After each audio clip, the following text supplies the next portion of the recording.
Also, folks, of course, President Trump kicking off his second term with the declaration of a national energy emergency. Now, there's a lot of moving parts to this. I want to bring in someone who understands the issue as well, and probably better than almost anyone else, and that's the author of Fossil Future, Alex Epstein. Alex, welcome to the show. Just kind of walk us through the highlights as you see them in this energy emergency. Yeah, actually, I was just looking back. So I wrote back in 2.5 years ago about specifically, I think, the biggest energy emergency, which is the electricity emergency. Because what's happening is our grid is in a state of crisis, and it's about to get far worse. And it's a few reasons. One is we're artificially shutting down coal plants, and the EPA has tried to make this worse recently, so we need to change that totally.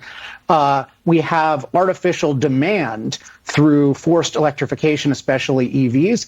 And then we have organic demand through AI and data centers. So the grid is the most important part of our human environment. Without it, we can't even survive for a few days.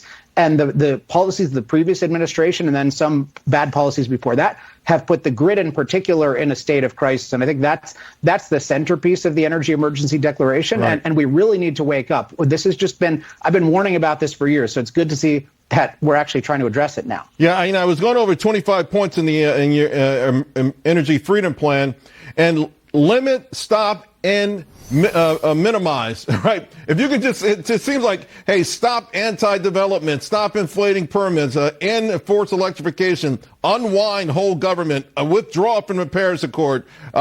Stop using this and minimize that. Feels like a lot of this is just getting government out of the way. Yeah, well, guess what? With computers, how do we lead in computation? We get the government out of the way.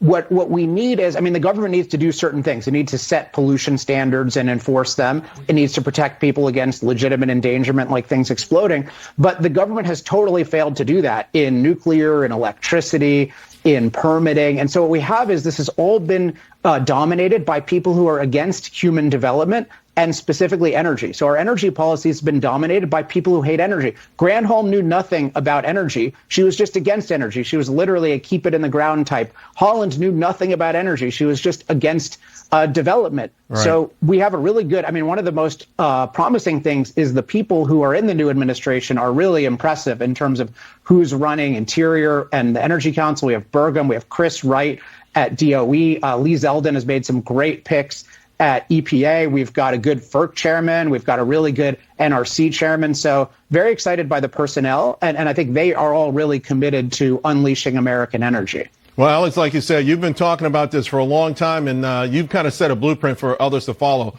We appreciate you. Thanks a lot. Thank you. All right, folks. So all eyes on